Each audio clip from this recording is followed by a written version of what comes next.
People don't go from a buy to an underperform in one step, and you did that on Nvidia. So that's a two-step, at least two, Yes. as a downgrade.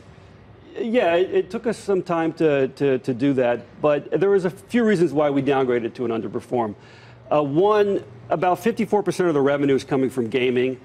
A large percentage of the revenue is in China. China is a huge market for graphic cards. The economy in China is decelerating dramatically, particularly in the China consumer. The second area is data center. Data center is about 25% of revenue. Nvidia has been dominant in data center for the last 3-4 years. They sell to all the hyperscalers, both on the US and the China side. We saw a data center slowdown. Deals that did not get booked in the quarter got pushed out. We're seeing a slowdown in China hyperscalers. And the third area is the valuation. So Nvidia's valuation, based on our new numbers, is about 28 times forward earnings.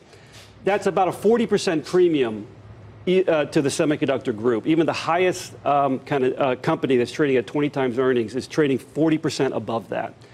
So we think there's going to be a re-rating in the price to earnings multiple, closer to 20 times earnings.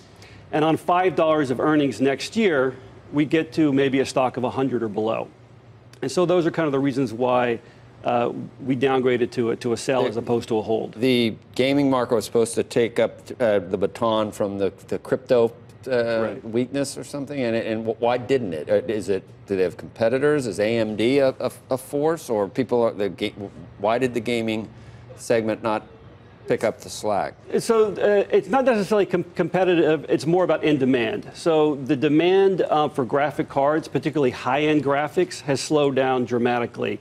So they had a new architecture, what's called Turing architecture, that had very high ASPs, so people were not buying, consumers weren't buying those graphic cards on the high end. Anybody else to worry about China chips? We got like 5 seconds. Yeah, we cut estimates last week across all our board, and the title of our report was China, China, China. So semiconductor stocks are leading indicators of the global economy, and we think we could be entering into some sort of global recession.